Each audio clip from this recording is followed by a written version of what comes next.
COVID-19 atau yang biasa kita sebut dengan virus corona adalah virus berbahaya yang sangat cepat menyebar dan dapat mengakibatkan kematian. Sampai 1 Februari 2021, terdapat sebanyak 1.089.308 kasus di Indonesia dan terdapat sebanyak 102.584.351 kasus di dunia dengan angka kematian lebih dari 2 juta. Apakah kita akan menambah angka-angka tersebut? Tentu tidak. Tenaga kesehatan menjadi kelompok sasaran yang rentan akan terpapar oleh virus COVID-19. Selanjutnya kita akan membahas seputar protokol kesehatan untuk para tenaga kesehatan. Untuk fasilitas kesehatan sendiri, apakah ada protokol tertentu untuk masing-masing tipe fasilitas kesehatan? Teman-teman harus tahu terlebih dahulu bahwa fasilitas kesehatan memiliki 2 tingkatan, yaitu fasilitas kesehatan tingkat pertama dan juga fasilitas kesehatan tingkat lanjut. Untuk fasilitas kesehatan tingkat pertama, terdiri dari puskesmas, klinik, praktik mandiri dokter, atau yang setara.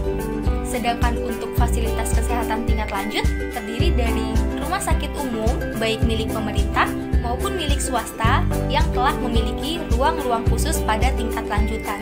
Pada dasarnya, setiap fasilitas kesehatan beresiko menjadi tempat penularan COVID-19, baik di fasilitas kesehatan tingkat pertama maupun fasilitas kesehatan tingkat lanjut.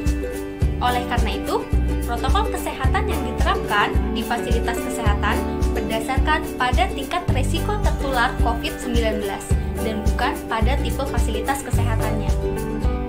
Pertanyaan selanjutnya, apakah setiap tenaga kesehatan memiliki resiko yang sama akan terpapar virus COVID-19? Tentu saja. Dokter sebagai salah satu sumber daya manusia di fasilitas kesehatan, baik di tingkat pertama maupun tingkat lanjut. Yang mana artinya seorang dokter mempunyai resiko yang sama untuk tertular oleh pajanan virus COVID-19 saat pandemi ini. Resikonya sendiri dibedakan menjadi 4 kelompok. Pertama, resiko tingkat rendah adalah dokter yang tidak memberikan pelayanan atau kontak secara langsung pada pasien yang terkonfirmasi COVID-19. Yang kedua, risiko tingkat sedang, yaitu dokter yang memberikan pelayanan atau kontak langsung dengan pasien yang belum diketahui status terinfeksi COVID-19. Yang ketiga, risiko tingkat tinggi, yaitu dokter yang memiliki pelayanan pada pasien yang terkonfirmasi COVID-19 namun tidak melakukan tindakan aerosol. Dan tingkatan terakhir adalah risiko sangat tinggi, yaitu dokter yang melakukan pelayanan tindakan aerosol pada pasien yang terkena COVID-19 serta melakukan pengambilan spesimen dan juga otopsi. Selanjutnya, kita juga perlu mengetahui mana saja area rumah sakit yang boleh dimasuki dan tidak boleh dimasuki. Pengelompokan area atau sistem zonasi ruang ini menjadi salah satu upaya pengendalian risiko transmisi COVID-19 pada rumah sakit. Sehingga perlu adanya penataan kembali seperti blok bangunan sesuai zonasi, yaitu pada zona merah terdiri dari area pelayanan COVID-19, pada zona kuning terdapat area pelayanan pasien umum, dan pada zona hijau terdapat area penunjang dan juga manajemen.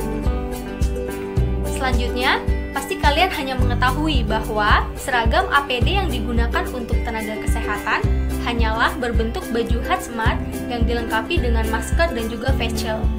Padahal nyatanya, banyak sekali beragam APD yang harus dipakai oleh para tenaga kesehatan sesuai dengan standar yang telah ditetapkan. Pertanyaan mendasar berikutnya, mengapa APD para tenaga kesehatan bermacam-macam? Mari kita simak penjelasannya. Seperti yang kita ketahui sebelumnya, bahwa tingkat risiko penularan COVID-19 memiliki tingkatan yang berbeda. Semakin tinggi risiko terpapar COVID-19, maka perlindungan diri yang dilakukan pun perlu memenuhi standar yang tepat. Berikut ini merupakan protokol untuk tenaga kesehatan yang harus dilakukan. Yang pertama, alat pelindung diri level 1 digunakan untuk tenaga kesehatan di fasilitas kesehatan dengan risiko penularan rendah hingga sedang di fasilitas kesehatan tingkat pertama.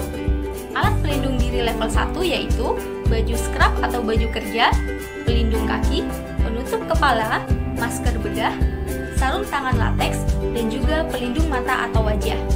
Yang kedua, alat pelindung diri level 2 digunakan untuk tenaga kesehatan dengan risiko penularan tinggi pada ruang perawatan pasien di fasilitas kesehatan tingkat lanjut.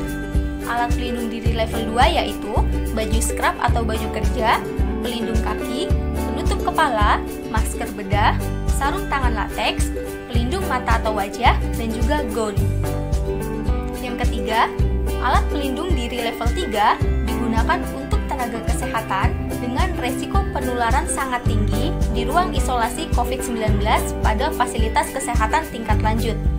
Alat pelindung diri level 3 yaitu baju scrub atau baju kerja, penutup kepala, masker minimal N95 atau ekuivalen yang lebih tinggi seperti PAPR, sarung tangan lateks, pelindung mata, pelindung wajah, gown, apron, dan juga sepatu karet. Kejujuran masyarakat saat di fasilitas kesehatan adalah kunci untuk mengurangi penularan COVID-19 pada tenaga kesehatan. Ketahui risiko penularannya untuk waspada dengan protokolnya.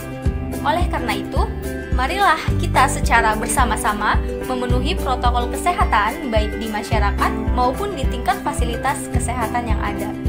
Semoga pandemi COVID-19 lekas berlalu dan kita semua dapat beraktivitas kembali dengan normal.